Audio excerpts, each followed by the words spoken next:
अस्सलाम वालेकुम। तो आज हम डिस्कस कर रहे हैं बेसिक स्ट्रक्चर ऑफ बैक्टीरिया। ठीक है, तो बैक्टीरिया का जब हम स्ट्रक्चर डिस्कस करने जाएंगे तो उसमें सबसे पहले हमारे पास क्या आ जाएंगे, टू टाइप के स्ट्रक्चर्स होते हैं बैक्टीरिया के लिए। ठीक है, उसमें आ जाते हैं हमारे पास एक एसेंशियल स्ट्रक्चर और एक नॉन एसेंशियल स्ट्रक्चर। एसेंशियल कौन से होते हैं? एसेंशियल स्ट्रक्चर्स वो होते हैं जिनके बगैर जो हमारा बैक्टीरिया है वो सर्वाइव नहीं कर पाएगा। ठीक है, तो ये कुछ स्ट्रक्चर्स हैं जो कि हमारे पास एसेंशियल है, यानी कि जैसे सेल वॉल हो गई, जैसे प्लाज्मा मेम्ब्रेन है, साइटोप्लाज्म है बैक्टीरिया का, राइबोसोम है, मीजोसोम है।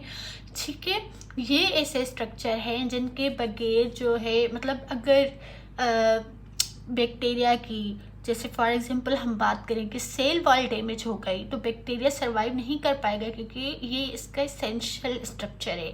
ठीक है, ऐसे ही प्लाज्मा मेम्ब्रेन है कि अगर उसकी वो डैमेज हो गई तो वो सर्वाइव नहीं कर पाएगा।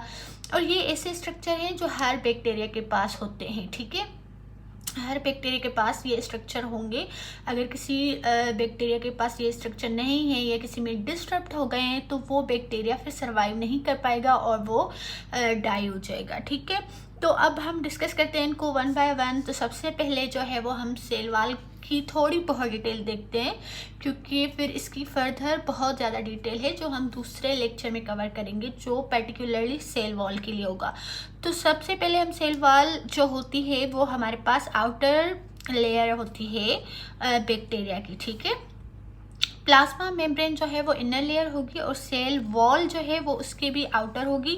सेल वॉल जो है वो ह्यूमंस में नहीं होती, ह्यूमन की जो सेल्स होती हैं उस पर सिर्फ प्लाज्मा मेम्ब्रेन होती है, लेकिन बैक्टीरिया के पास प्लाज्मा मेम्ब्रेन भी होती है और सेल वॉल भी होती है। ठीक है, जो इनको फर्दर प्रोटेक्शन प्रोवाइड करती है, उनको स्ट्रॉन्गर, उनकी जो वॉल है आउटर वॉल उसको स्ट्रॉन्गर बनाती है। ठीक है, तो सेल वॉल का फ़िलहाल के लिए इतना ही। उसकी बाद में जो डिटेल है कि वो किस चीज़ से बनी होती है और उसकी क्या फंक्शन है वो हम दूसरे लेक्चर में डिस्कस करेंगे।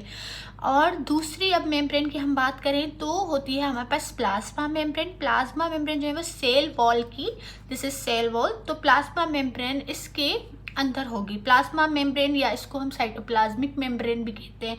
ठीक है, क्योंकि इसके अंदर साइटोप्लाज्म है। ठीक हो गया, तो ये हमारे पास प्लाज्मा मेम्ब्रेन हो गई। अब हम बात करते हैं साइटोप्लाज्म की।